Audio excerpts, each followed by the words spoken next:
Well, there are some words that you just don't hear paired together all that often. Things like svelte hippopotamus, fashionable knickerbockers, responsible Brittany. Well, here are two more for you. Mushroom technology.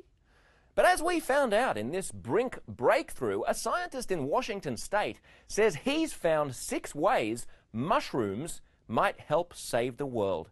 He has no news on svelte hippos. Paul Stamets is a man on a mission, a mushroom mission.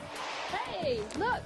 Whoa, that's a Garicon, Fomitopsis officinalis. Stamets is one of the country's leading mycologists, a maverick researcher and inventor who says mushroom technology can do everything from cure what ails us, to clean up our pollution, to even help us fight the war on terrorism.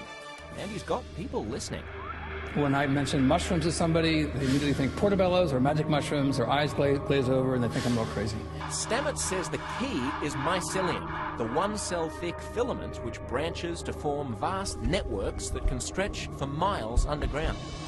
The mycelium is sentient. It knows that you are there.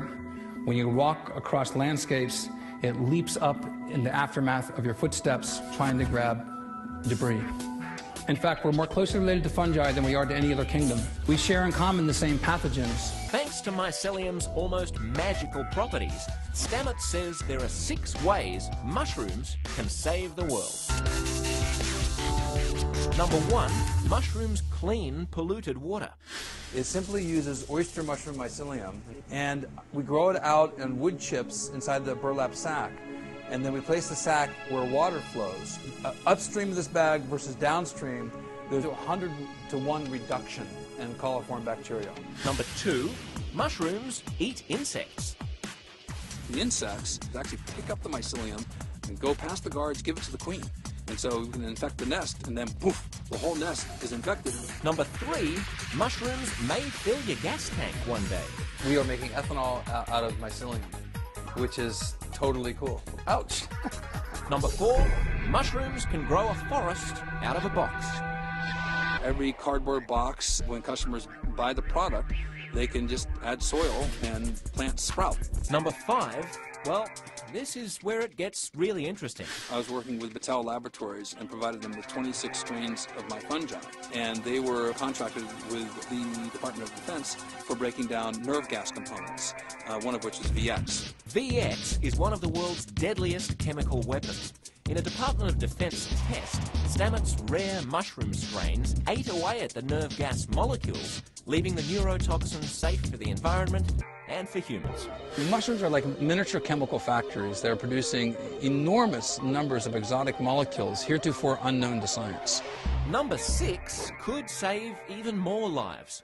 In the course of building this structure from the white fuzzy mycelium in the ground, there's all sorts of novel compounds that we're finding are very useful as potential medicines. Stamets has shown that mushrooms can treat bacterial infections like tuberculosis. TB kills nearly as many as AIDS around the world, and it's becoming increasingly resistant to common antibiotics. Stamets is now working with a leading TB researcher. Paul got us interested, and we've been testing this in the laboratory, and we've had some very encouraging early results. All the samples that we have sent to him have been highly active against XDR-TB, the multi-drug resistant strains of Mycobacterium tuberculosis. And we're pumped. Mushrooms also seem to work against some of the world's most deadly viruses, including smallpox. This has Stamets working with the Department of Defense on another project, this one targeting potential bioterror threats. If my family is safe and there was a natural disaster, my #1 concern is saving these strains. Everything else can burn. I can replace it all. I can't replace these strains. If Stamets has his way, in the future, mushroom technology could become an integral, if invisible, part of our everyday lives. But that doesn't mean they won't still be for dinner. Who'd have thought such life-changing potential in something that's always been right under our feet? If you want to learn more about the magic of mushrooms, just check out our website, sciencechannel.com/Brink.